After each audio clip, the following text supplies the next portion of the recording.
Hey guys, this is Narendra and welcome to another new video. और चलिए start करते हैं आज का टॉपिक निफ्टी एनालिसिस और देखेंगे मार्केट के अंदर क्या कुछ चल रहा है और डिस्कस करते हैं। थोड़ा डीप डाउन भी करेंगे निफ्टी को, कुछ अच्छे स्टॉक के बारे में डिस्कस करेंगे।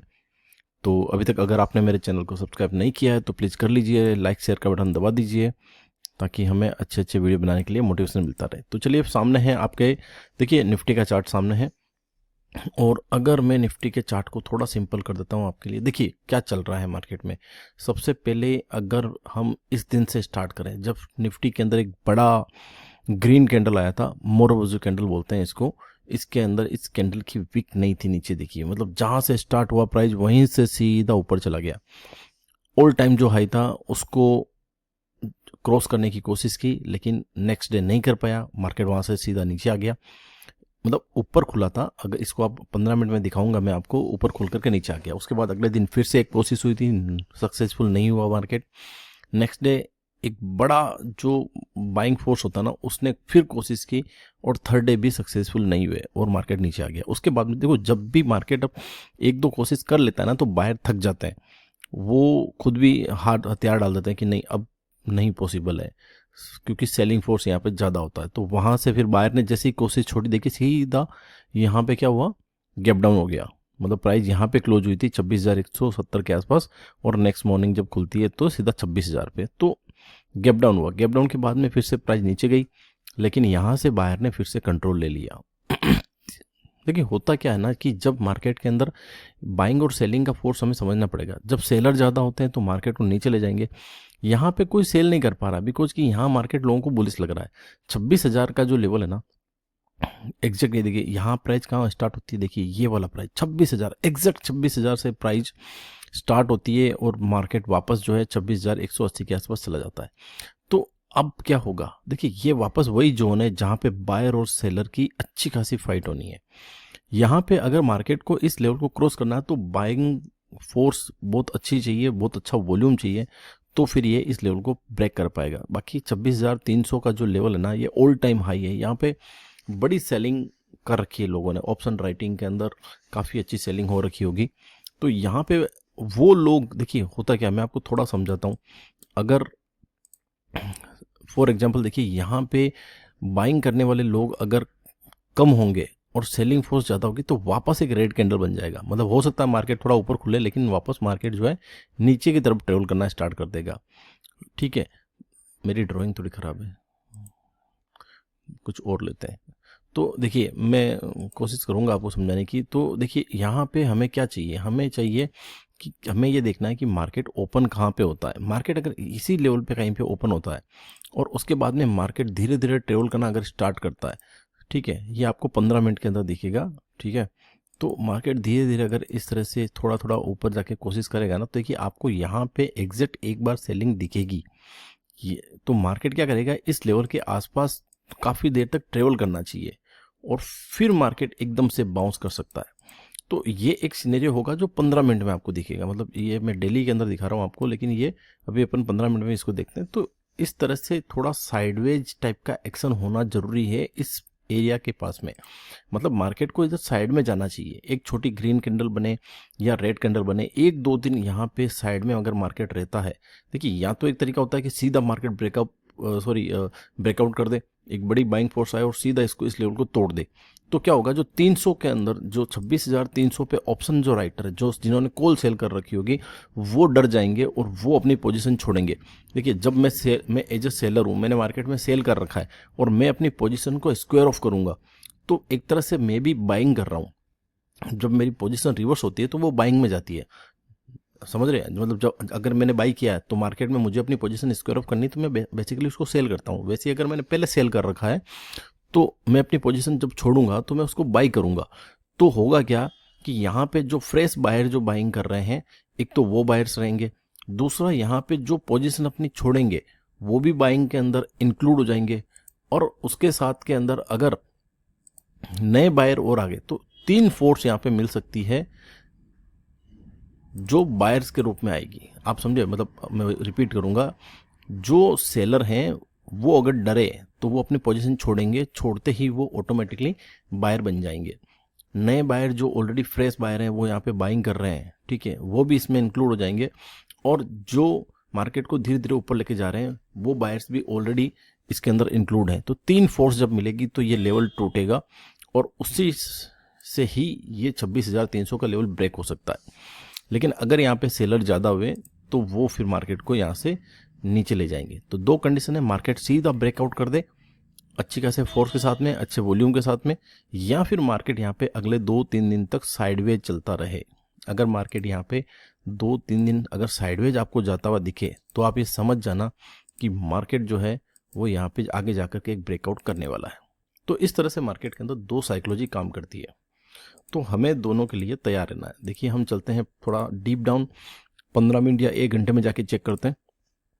ये देखिए यहाँ देखा, मैंने आपको बताया था कि यहाँ मार्केट अगर ओपन होता है और यहाँ पे कुछ दिन तक, मतलब कुछ घंटे कुछ दिन अगर ये टाइम पास करता है, साइडवेज होता है, तो एक चांस, हाई चांस हो जाएगा कि मार्केट आने वाले टाइम में इस तरह से यहाँ से इस लेवल को ब्रेक कर दे। तो हमें इस चीज़ पे नज़र रखनी है। अगर आपको मार्केट थोड़ा सा डीप डाउन, मतलब नीचे की तरफ जाता दिखे, मतलब ठीक है, आप समझिए कि जब तक मार्केट 26,000 के ऊपर है ना, तब तक हमें ये ध्यान में रखना है कि मार्केट जो है वो नेगेटिव के अंदर नहीं जाएगा, ठीक है। तो ये वो सिचुएशन थी जहाँ पे देखिए एक बार कोशिश हुई, मार्केट खुलते ही नीचे आ गया, दूसरी बार नीचे आ गया, अब ये 3rd टाइम अटेम्प्ट कर रहा है। तो जब भी मार्केट कंटिन्यूस कोशिश कर रहा है ना, तो एक लाइकली चांस बन जाता है कि मार्केट इसको ऊपर जाने की कोशिश कर रहा है। अगर हम थोड़ा सा 1 घंटे के अंदर ये भी देखें कि मार्केट ऑलरेडी देखिए यहाँ से कोशिश इसकी चल रही है, आप देखेंगे अगर, तो ये मार्केट ऑलरेडी यहाँ पे कोशिश करता हुआ जा रहा है।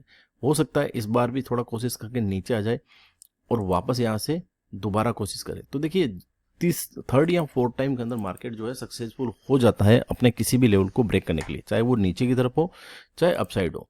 तो ये एक साइडवेज टाइप का एक्शन ऑलरेडी चल रहा है। अब ये इसी टाइम ब्रेक करेगा वो नहीं कह सकते, हो सकता है कि यहाँ पे जाकर के फिर से एक थोड़ी सेलिंग आ जाए और फिर दोबारा मार्केट कोशिश करे। तो 3rd या 4th टाइम के अंदर मार्केट जो है किसी भी लेवल को, कोई भी लेवल है उसको ब्रेक कर सकता है, ठीक है। क्योंकि क्या होता है कि दोनों थक जाते हैं, तो यहाँ पे सेलर थक जाएंगे, सेलर इसको नीचे ले जाने की कोशिश करेंगे ना, और नीचे नहीं जा रहा होगा 26,000 से, तो सेलर भी हार मान देंगे। एक बार सेलर ने अपनी जो सेलिंग फोर्स है वो कम करेंगे तो बाइंग फोर्स बढ़ेगी और मार्केट जो है ब्रेकआउट कर सकता है, ठीक है। हाँ, अगर मार्केट 26,000 के नीचे आता है तो फिर वापस मार्केट जो है एक तरह से बेयर के कंट्रोल में आ जाएगा। तो फ्रेंड्स, थोड़ा सा निफ्टी को अपन ने थोड़ा डीप जाके चेक किया है, ठीक है। निफ्टी के साथ में हमें एक चीज़ और ध्यान रखनी फ्रेंड्स, कि हमें बैंक निफ्टी पे भी नज़र रखनी पड़ेगी। क्योंकि अगर निफ्टी के अंदर बहुत सारे ऐसे स्टॉक हैं जो बैंकिंग स्टॉक है, ठीक है, तो बैंकिंग स्टॉक जो है वो उनको अपन को ध्यान रखना पड़ेगा। बिकॉज कि निफ्टी के अंदर बड़े HDFC, कोटक, ICICI, SBI, ये सारे इनका काफ़ी अच्छा वेटेज है। तो अभी अगर अपन चल के देखते हैं कि अगर बैंक निफ्टी क्या कर रहा है, तो फ्रेंड्स देखिए बैंक निफ्टी ऑलरेडी एक अच्छे खासे अप ट्रेंड के अंदर चल रहा है, ठीक है। इसका अगर हम लोग अब तक का सबसे टॉप निकालें बैंक निफ्टी में, तो फ्रेंड्स देखिए बैंक निफ्टी अपने ऑल टाइम हाई को क्रॉस ऑलरेडी कर चुका है, ठीक है। तो बैंक निफ्टी एक बड़े अच्छे खासे बुलिश ट्रेंड के अंदर चल रहा है, अप ट्रेंड में चल रहा है, ऑल टाइम हाई क्रॉस कर चुका है। और ये वाला जो 60,000 का इसने हाई लगाया था, अगर ये, और ये अभी लास्ट जब निफ्टी अपने ऑल टाइम हाई को क्रॉस करने की कोशिश की उसके बाद नीचे आया, वैसे ही बैंक निफ्टी भी नीचे आया। लेकिन अगर बैंक निफ्टी बुलिश है, निफ्टी बुलिश है, तो प्रोबेबली चांसेज हैं कि निफ्टी भी अपने ऑल टाइम हाई को ब्रेक करके ऊपर की तरफ निकल सकता है। तो दोनों सिचुएशन के अंदर थोड़ा सा ऐसा लग रहा है कि आने वाले टाइम में निफ्टी हमें अच्छे खासे एक लेवल पे देखने को मिल सकता है। तो तैयार रहिए फ्रेंड्स। और उसके साथ में कुछ स्टॉक्स जो हम देखते हैं आज के लिए, देखिए आज के लिए अगर मैं आपको बोलूं, ठीक है, तो हमें एक स्टॉक को ध्यान में रखना है और वो है आदित्य बिरला कैपिटल। ये स्टॉक मैंने आपको पहले भी दिया था और इस स्टॉक ने अच्छा खासा जो है, आप देखेंगे अगर यहाँ पे, तो इसने जब मैंने लास्ट बार ये दिया था तब स्टॉक करीब 323 के आसपास था। एक अप ट्रेंड दिया, उसके बाद में एक छोटा सा होल्ड लिया, इसने रेस्ट लिया है और उसके बाद में वापस एक बड़ी बुलिश कैंडल आई है। अगर आज आदित्य बिरला जो ये स्टॉक है AB कैपिटल, अगर 360 का लेवल क्रॉस करता है तो यहाँ पे आपको एक बढ़िया अब ट्रेंड के अंदर स्टॉक जाता हुआ दिखेगा। टारगेट्स क्या होंगे? देखिए friends, all time high stock है, तो इसमें हमें टारगेट की ज़्यादा टेंशन नहीं लेनी है, हमें सिर्फ स्टॉप लॉस को ध्यान में रखना है। हमारा स्टॉप लॉस क्या रहेगा? हमारा स्टॉप लॉस रहेगा 346। आप 346 जो है ये अपने एसएल की तरह इसको ध्यान में रखिए। बाकी क्योंकि बुलिश चल रहा है स्टॉक, निफ्टी भी जो है अच्छे खासे एक अप ट्रेंड में है, तो स्टॉक कितना ऊपर जाएगा इसको हमें ज़्यादा सोचना नहीं है।